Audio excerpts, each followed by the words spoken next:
So Chris, here we are again. Match number 3 at the Bowl. You've took the words right out of my mouth, Steve. I was going to say the same thing. Yeah, looking forward to it. Rocester, I think it's going to be a very tough game if you look at their recent results.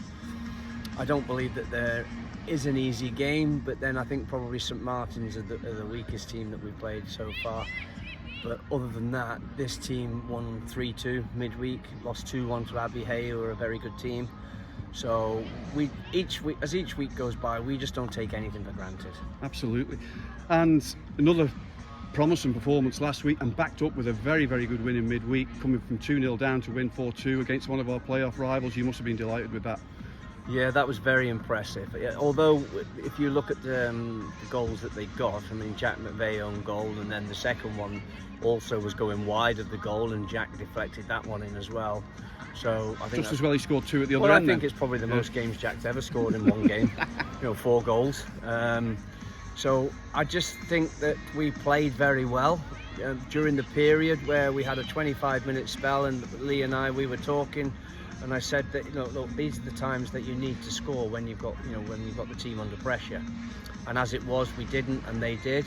But fortunately for us, Jack McVeigh scored a very good header just before half-time. Then after half-time, we never looked back, really. We always know, just recently, that we're coming out stronger than the other teams in the second half. Yeah, and that's certainly been the case here in the last 2 games against Brockton and Stafford Town on the Bowl.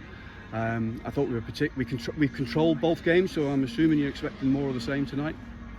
Yeah, I would like to think so. If we've got the ball, I think we'll play. Yeah. But it depends on whether they want to go through us or they want to go straight over the top of us.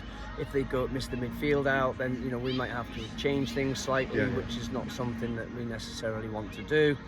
But even then, if they do go over the top, it's how many men do they push forward, and what are they going to be like at the back? Yeah. So we're really looking forward to it, and if we can play anything like we did last week, then I would expect to have a good result here. Yeah, and the crowd brilliant against Brock last week. I think the noise went up, the decibels went up another level, and from what we hear, we're going to get a fairly big crowd tonight as well. So. Well, that's the bit I look forward to the most, in all fairness, is watching the ground fill up and seeing how many people do come in. And I think the interest of FC Isle of Man is growing week on week, slowly but surely. But it's having a hardcore set of fans that even when times are going bad, that you're still getting that 1,500 rather than 200 or 300. Yeah. And with what the club's doing in terms of going out to schools and charities and giving tickets as complimentaries, I think that's a brilliant idea, and it gives incentive for people to come down and watch the game. Good luck today, Chris. We'll speak after the game. Thank you. Thanks, Bassy.